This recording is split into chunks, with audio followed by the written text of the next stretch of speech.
सर्वप्रथम त्रिरत्न को पंचांग प्रणाम करते हुए बोधिसत्व बाबा साहेब डॉक्टर अम्बेडकर को स्मरण करता हूँ।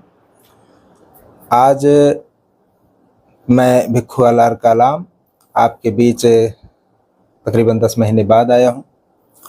ये बरमी बुद्ध विहार है जो कि रेलवे स्टेशन सिद्धार्थ नगर के ठीक सामने स्थित है। कपिल वस्तु तीर्थ क्षेत्र का अंतर्गत आता है और करीब 7 बीघे में इसका क्षेत्रफल है। इसको बेचने की खबर जो है 2023 में सभी बौद्ध स्थलों पर जो है वायरल हुई, जिसमें जो है बड़ा गंभीरता से इस पर विचार किया गया और फिर बचाने के संकल्प लेकर के मैं भी गुरु ज्ञानेश्वर भंते जी के आदेशानुसार मैं पहुंचा और इसमें इन प्रकार कब्जा तो मिला। कब्जा लेने के बाद फिर 1.5 साल तक इसमें अंदर में रहा। ढेर सारा काम भी कराया मैंने लोगों के सहयोग से। उसके उपरांत इसमें बड़ी हिंसा हुई। बहुत ज़्यादा हिंसा होने के कारण जो है मैंने डीएम साहब से लिख करके निवेदन किया कि इसको सीज किया जाए ताकि जो है कब्जेदारी को लेकर के जो हमले हो रहे हैं वो रुकें और सुरक्षित हो जाए, ताकि दोनों पक्ष अपना अपना दावा पेश कर सकें और जो इसका जो सिद्ध होता है वो वास्तविक कब्जेदार होगा। फिलहाल इस मामले में सीज होने के बाद करीब 11 महीना बीत चुका है। 4 जुलाई को सीज हुआ और करीब 1-2 महीना और लगेगा ताला खुलने में। और तब तक के लिए आप लोगों को जो है इसमें जो भयंकर फर्जीवाड़ा हुआ, कूट रचना हुई, उसे आप लोगों को मैं साझा करना चाह रहा हूँ। ये है सन 1957 का वो दस्तावेज जिसके थ्रू पूज्य भंते जी ने इसको क्रय किया था। 1957 में यह जमीन क्रय की गई और एक्चुअली बर्मा देश से 2 बौद्ध भिक्षु पूज्य भदंत यू सुनंदा और पूज्य भदंत यू नंद बंसा 2 लोग जो है भारत आते हैं। 53 में आते हैं और 57 में यहाँ की जमीन को क्रय करके दोनों लोगों ने इस मठ को स्थापित किया। निरहु नामक व्यक्ति हैं स्थानीय ग्राम सभा के ही, और उनसे जो है 2 लोगों ने जमीन का क्रय किया। यू नंद बंसा और इनके गुरु यू सुनंदा दोनों लोगों ने साथ में जो है जमीन खरीदा और अपने शिष्य डॉक्टर रेवत धम्मा जो कि बीएचयू में प्रोफेसर भी हैं और भंते जी भी हैं, उनके पक्ष में एक वसीयत पंजीकृत किया गया इनके द्वारा 73 में, जिसमें मुख्य रूप से 2 गवाह हैं। एक श्याम सुंदर लाल पुत्र हरिशंकर लाल निवासी हाल मुकाम पिठनी खुर्द और दूसरे जगत नारायण सिंह। ये 2 गवाहों के समक्ष पूज्य भंते जी ने अंग्रेजी में वसीयत तहरीर करवाया। उसमें भंते जी ने जो है अपने शिष्य डॉक्टर रेवत धम्मा जी के पक्ष में करवाया और इसमें लिखा है बाकायदा कि पूज्य भंते जी के एकमात्र शिष्य और विधिक उत्तराधिकारी डॉक्टर रेवत धम्मा के पक्ष में जो वसीयत की जा रही है, इनसे अपेक्षा की जाती है। इस अपेक्षा के साथ मैं कर रहा हूं कि ये मेरे ना रहने के बाद मेरे इस द्वारा स्थापित इस बरमी बुद्ध विहार को धर्म का प्रचार प्रसार करने में और मेरे नाम की प्रतिष्ठा बनाए रखने में ये खरे साबित होंगे। इसी के साथ वो जो है वसीयत कर देते हैं और 1990 में ये गुरुजी एक्सपायर हो जाते हैं, संसार छोड़ देते हैं।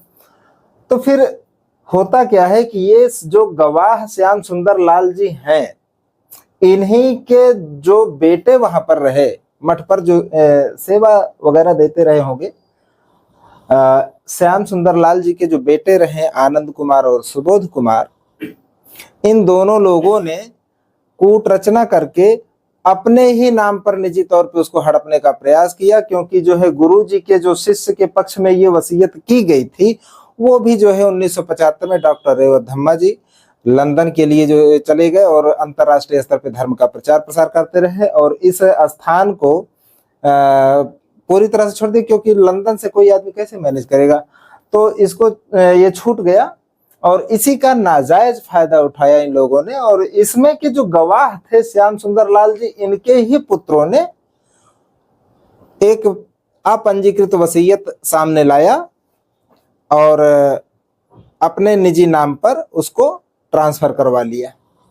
जबकि ऐसा होता नहीं है कि कोई गृहस्थी व्यक्ति किसी धर्मस्थल को निजी नाम पर जो है निजी स्वामित्व पे उसको ट्रांसफर करवाए, लेकिन ऐसा हुआ है जो कि आपराधिक श्रेणी में आता है। यदि श्याम सुंदर लाल जी यू नंद भंते जी के द्वारा गोद लिए गए होते तो इस संपत्ति के ये विधिक उत्तराधिकारी होते और अपनी ही संपत्ति किसी अन्य व्यक्ति के पक्ष में जाते हुए देख कोई व्यक्ति गवाही कैसे कर सकता है? निश्चित तौर पर श्याम सुंदर लाल जी उसका विरोध करते, न कि गवाही करते। इसलिए इस बात का ठोस सबूत है कि श्याम सुंदर लाल जी भंते जी के द्वारा गोद लिए गए व्यक्ति नहीं थे और आज तक श्याम सुंदर लाल जी गोदनामा का दस्तावेज आनंद कुमार के द्वारा कहीं पर भी साझा नहीं किया गया, क्योंकि कोई भी विदेशी व्यक्ति किसी इंडियन व्यक्ति को गोद नहीं ले सकता। इतना ही नहीं, यू नंदबंथा भंते जी एक बौद्ध सन्यासी हैं और सन्यासियों में गोद लेने की परंपरा नहीं है बल्कि शिष्य बनाने की परंपरा है। आपके सामने प्रस्तुत है वह अपंजीकृत वसीयत जिसके दुरुपयोग करके, कूट रचना करके पूरी धार्मिक संपत्ति को निजी स्वामित्व में एक गृहस्थी परिवार द्वारा ट्रांसफर करवा लिया गया। यू नंदबंथा उर्फ यू नंदबंथा ने इनको जो है क्या किया, इसमें लिखा जाता है कि गुरुजी के जीवन के बारे में कि मुकिर ने, गुरुजी स्वयं कह रहे हैं इसके लेखन के हिसाब से जैसे कि लिखा है इसके हिसाब से कह रहे हैं कि गुरुजी ने अपना विवाह नहीं किया। मुकिर के पास कोई संतान भी नहीं है। अलबत्ता मुकिर ने श्याम सुंदर लाल निवासी पिठनी खुर्द को बचपन में ही गोद लिया और श्याम सुंदर लाल को पढ़ाया लिखाया तथा उसका विवाह भी श्रीमती कलावती देवी से किया। और श्याम सुंदर लाल फिलहाल 2 बच्चे हुए, आनंद कुमार और सुबोध कुमार। अभाग्य से ये 1974 में एक्सपायर हो जाते हैं और इनके दोनों बच्चे और विधवा कलावती देवी गुरुजी का सेवा सत्कार करते चले आ रहे हैं और ये अपने दोनों पोतों को पूरी संपत्ति जो कि इनकी है उसको ट्रांसफर करते हैं जरिए वसीयत। ये इसकी अंतर वस्तुओं में है, पूरा जो है अपना वसीयत के जरिए इनको ट्रांसफर कर देते हैं, ऐसा ये दर्ज है। और ये दर्शाया गया है कि 31 मई 1977 का दस्तावेज है, इस डेट को याद रखिएगा। आप इसमें देख पा रहे होंगे 3 बातें जो प्रमुख हैं वो छिपा ली गई, जबकि किसी भी वसीयत में कोई तथ्य छुपाया नहीं जाना चाहिए, नहीं तो अवैध अमान्य माना जाता है। तो इसमें 3 बातें छुपाई गई। कौन सी? कि भंते जी बर्मा नेशनैलिटी के हैं, भारत के नहीं हैं, ये बात छुपाया गया। दूसरी बात कि वो भारत क्यों आए हैं, वह एक बौद्ध भिक्षु हैं, वह बौद्ध सन्यासी हैं, इस बात को इसमें छुपा लिया गया, उनको मामूली गृहस्थी बना करके जो है पेश किया गया इसमें।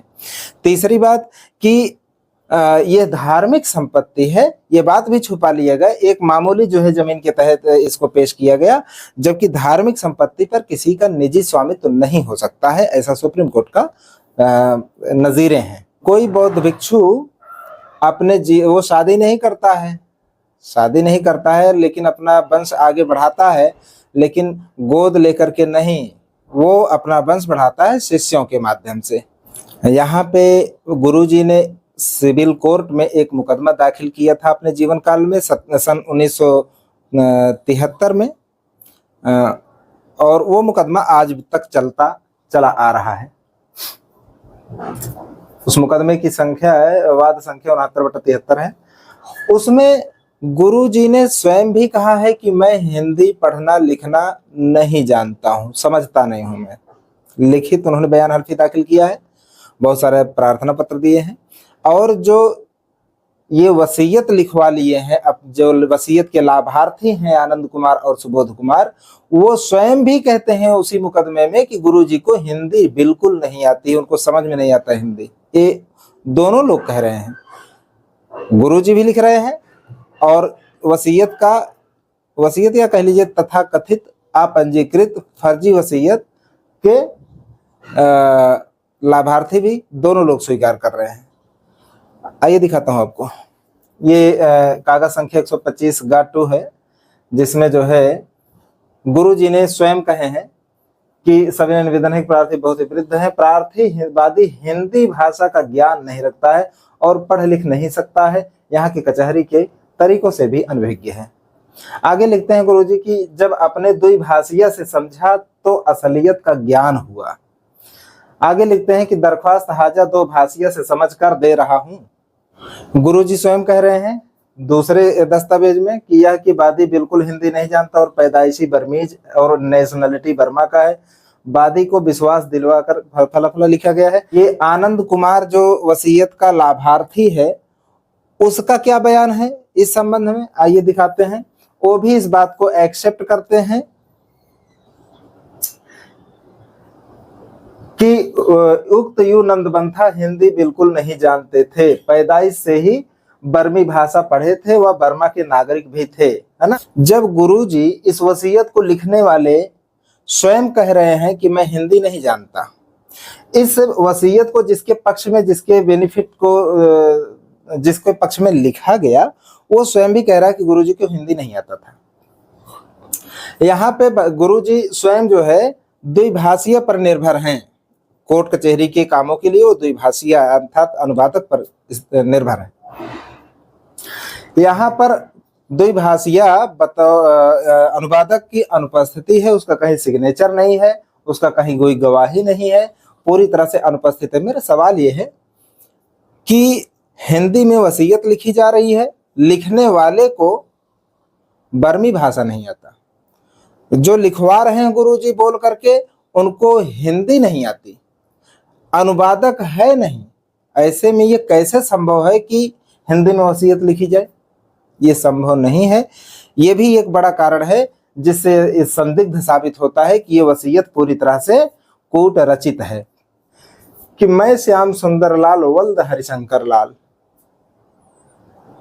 इसका आशय ये है कि जब कोई व्यक्ति किसी बच्चे को गोद ले लेता है तो उसी क्षण से, यानी कि ये लिखा पढ़ी में होता है, उसी क्षण से वो पिता का स्थान पर जो गोद ले लिया है उसका नाम आ जाता है। तो यहाँ पर जिस बच्चे को गोद लिया गया वो बच्चा काफी बड़ा हो चुका है और अब उसका नाम श्याम सुंदर लाल है, वो अपने पिता का नाम हरिशंकर लाल दर्शा रहे हैं उस मुकदमे में, न कि यू नंदबंथा। यदि आनंद कुमार सुबोध कुमार की वसीयत सच होती तो गोद इनको लिया गया, इनके बच्चे दावा कर रहे हैं कि मेरे पिताजी श्याम सुंदर लाल को गुरुजी ने गोद लिया था, तो श्याम सुंदर लाल स्वयं जो है अपने पिता के नाम के स्थान पर गुरुजी का नाम दाखिल करते। ये एक बड़ा प्रमाण है कि जिसको गोद लिया गया वो खुद कह रहा है कि मैं यू नंदबंथा का नहीं बल्कि श्याम हरिशंकर लाल का बेटा हूं। ये भी एक बड़ा सबूत है। और ये वसीयत लिखी जाने के 3 साल पहले का है, 1 फरवरी 1974 का।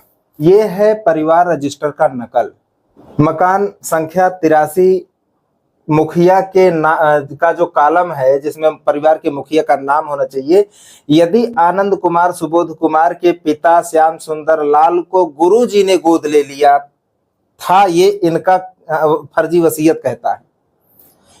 उस वसीयत के हिसाब से इनके पिताजी को श्याम सुंदर लाल को गुरुजी ने गोद ले लिया था, तो गुरुजी अभिभावक होंगे, वही जो है गार्जियन होंगे। और ये 1977 का है जब इनकी वसीयत दर्शाई गई है, 31 मई 1977 का, उसके ठीक 3 महीने बाद का है, 2 जुलाई 1977 का। तो इसमें गुरुजी का नाम होना ही चाहिए था क्योंकि तब तो वो जीवित थे, 1990 में एक्सपायर होते हैं गुरुजी। तो इसमें गुरुजी का नाम बतौर मुखिया होना चाहिए था और सदस्यों में कलावती देवी, आनंद कुमार, सुबोध कुमार का नाम सदस्यों में होना चाहिए था। लेकिन यहाँ पर ऐसा नहीं है, गुरुजी का नाम कहीं नहीं है। दूसरी बात कि गुरुजी बौद्ध धर्म से ताल्लुक रखते हैं और यहाँ पर कलावती और आनंद कुमार के परिवार का जो है जो धर्म अंकित है वो हिंदू। आप लोगों को एक और दस्तावेज से परिचय कराता हूँ। ये है आनंद कुमार, और आनंद कुमार का जो है जय किसान इंटरमीडिएट कॉलेज सकतपुर सराय सिद्धार्थनगर से पढ़े हुए का ट्रांसफर सर्टिफिकेट टीसी, जिसमें आनंद कुमार बौद्ध अपना नाम बताते हैं और हिंदू बौद्ध लिखते हैं धर्म के कॉलम में। आगे देखते हैं, इनके भाई जो सगे भाई हैं, जय किसान इंटरमीडिएट कॉलेज उसी कॉलेज से जो है इन्होंने भी पढ़ा, और सुबोध कुमार श्रीवास्तव, साफ साफ लिखे सुबोध कुमार श्रीवास्तव, नेशनलिटी भारतीय, हिंदू कायस्थ है, लिखे हैं साफ साफ। ऐसा तो है नहीं कि छोटा भाई जो है श्रीवास्तव है और बड़ा भाई दूसरी बिरादरी का हो जाएगा, ऐसा तो हो नहीं सकता है। मेरा ये कहना है कि आनंद और सुबोध कुमार को सिद्धार्थ नगर की जनता, जो लोग इनको जानते हैं वो चमार के तौर पे जानते हैं, शेड्यूल कास्ट के से संबंधित इनको जानते हैं, और ऐसा ही इन्होंने प्रचार भी कर रखा है और समाज में स्थापित भी किया है कि मैं शेड्यूल्ड कास्ट का हूं। अब ये सवाल बनता है कि यदि वो शेड्यूल कास्ट के हैं, ऐसा पूरा समाज में स्थापित है ये पहचान उनकी, लेकिन उनकी असल पहचान श्रीवास्तव की है। और इनके बच्चों का भी जो है मैं भली भांति जानता हूं कि शेड्यूल्ड कास्ट का जो है कास्ट सर्टिफिकेट भी बना हुआ है। तो ये इतना बड़ा फर्जीवाड़ा आज भी जो है सिद्धार्थ नगर की जनता के समक्ष जो है ये मैं ला रहा हूं कि इतना बड़ा फर्जीवाड़ा इन लोगों ने किया है।